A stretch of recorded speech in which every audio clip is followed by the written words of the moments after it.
Hello everyone, I'm Neil. Today I wanted to talk about my Apple Watch sales estimates. Yesterday I did a live video on Meerkat. Unfortunately, I wasn't able to save it and upload it to Above Avalon. And I know a lot of you missed it. So today I wanted to talk about three subjects.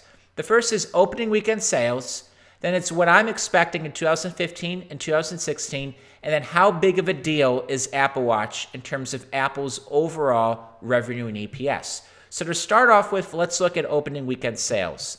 In this exhibit, I compared the iPod, iPhone, and iPad launches to Apple Watch.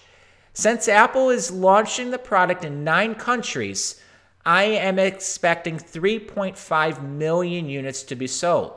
Now, this is almost 12 times as large of a launch as the iPad, and that's primarily because the iPad was a very exclusive launch in just the US. The other thing to keep in mind is the Apple Watch will be launching into an ecosystem that is hundreds of millions of iPhone users. In 2010, the iPad launched into a world that hadn't even seen the iPhone 4.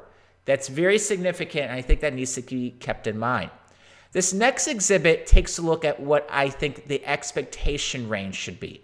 There's only so much value that can be gotten from one number or one estimate. I need to come up with that estimate to put in my model. Instead, this is much more appropriate to sort of get an understanding of what I think is a reasonable sales estimate for Apple Watch during opening weekend. Really anything from, say, 2.5 million to 4.5 million. Going more than 4.5 million probably would be a little tough just because I don't think the supply will be there. But going below 2.5 million, I would be somewhat surprised just because Apple is launching in so many countries.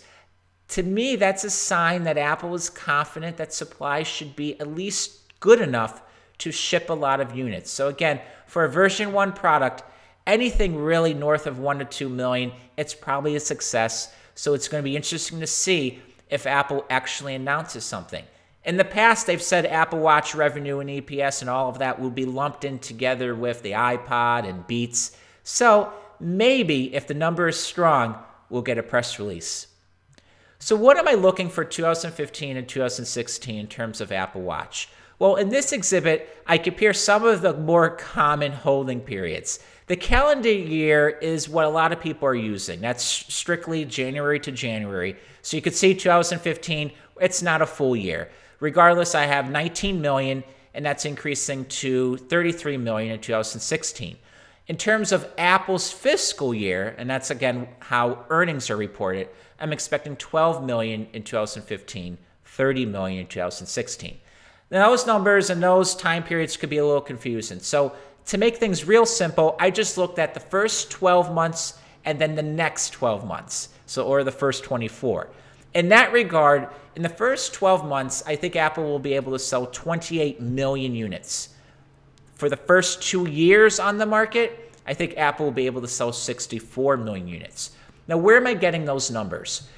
Primarily, that is relying on analysis I did this past November, where I tried to figure out what percent of the iPhone user base is most loyal, or essentially the early adopters. My analysis pointed to about 10 to 15% of the base. You do the math, that comes out to between, say, 40 and 60 million people. That is what I think is the target market for Apple Watch over the first 2 years. Now, could that number be conservative? It could. The point is, I think that is probably, at least at this point, the most realistic number. So what does Apple Watch do in terms of Apple's overall revenue and EPS? Well, at first, it's going to be relatively small.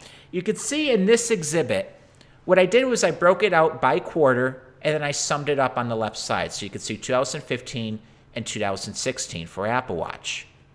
If you take a look at those revenue numbers, almost $8 billion in 2015, $19 billion in 2016. Really what that comes down to is Apple Watch is going to be around 5 to 10% of Apple's overall revenue.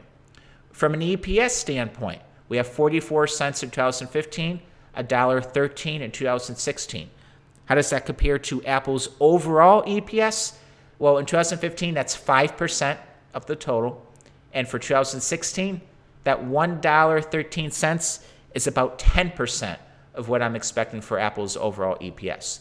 So overall, the Apple Watch is still a very small part of Apple's overall financial picture. And that's primarily because the iPhone is so powerful and it's really doing well, it's really selling well, and that's helping to boost numbers. The key to remember here, though, is the Apple Watch represents momentum. It represents growth. It's very well possible the Apple Watch could almost double in terms of its impact on EPS between 2015 and 2016. What that means is in 2015, the Apple Watch could just be 5%, but in 2016, that could double to 10%. That type of growth is not possible really with the Mac or the iPad or even services like Apple Pay. So that's important to keep in mind. And in addition, Apple hasn't been too shy to say the Apple Watch is only the beginning for the wearable space. Now, yesterday when I did the Meerkat video, there were also some questions over average selling price and sales mix. In this exhibit, this is where I'm getting my $630 average selling price. I'm assuming the Sport will be the best-selling model or the best-selling collection. You could see the Edition, I'm assuming, will remain very limited between, say, 50,000 units and 100,000 units. And even that, it might be aggressive. But I think over time, the number of stores or the number of boutique stores that will sell the Edition may increase. I'm assuming that roughly 30% of those who buy the Sport will buy an additional watch band. That number goes up to 50% for those who are buying a model from the watch collection. So basically what happens here is the average selling price of just the watch case is roughly $594. Extra bands add about another $40 to that for a total of $630. For 2016, you can see in this exhibit, I basically keep the same ratio. I just assume that maybe a few more people will buy the watch collection. So again, I think it's going to be a big launch for Apple Watch.